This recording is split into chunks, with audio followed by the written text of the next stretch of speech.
Ayan, harvest time, harvest mode dito sa ating sili. Ayan, marami na tayong nakuha.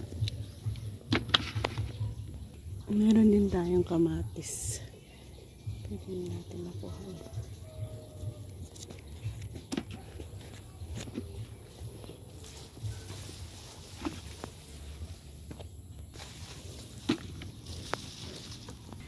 More on sili tayo. Medyo madami-dami ang ating pwedeng makuha sa ating sili.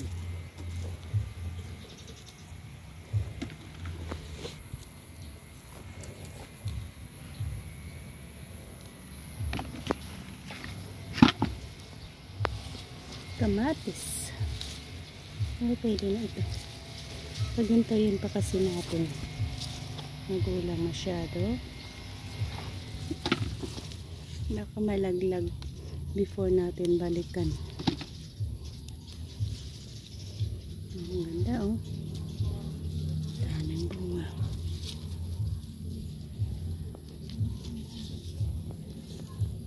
Pwede na ito. Daming bunga niya.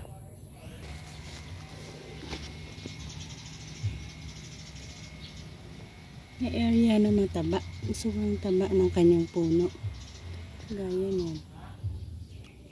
Sobrang dami din ang kanyang bunga. May area din naman. Ayan ang taba oh. Sobrang laki.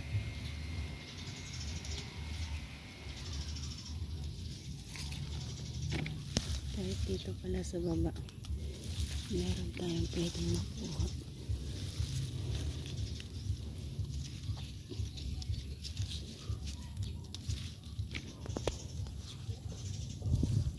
Ang buhay ng sili na ito ay matagal.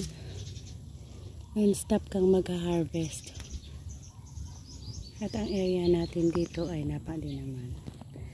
Ito ay nasa sagingan. Sa mga puno ng saging. So iba't iba ang ating itinanim dito. Kamatis, okra, saging, lemongrass, kalabasa, dahon ng kamuti. Pakita ko sa inyo mamaya. May mga bunga na rin sila. Yan. Ang area na ito ay opposite doon sa ating always na binibidyuhan.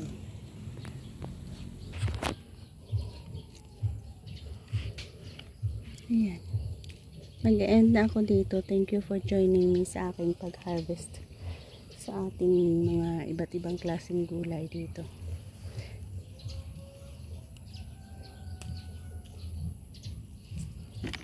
Ayan. Yan ang ating kabuuan ng harvest.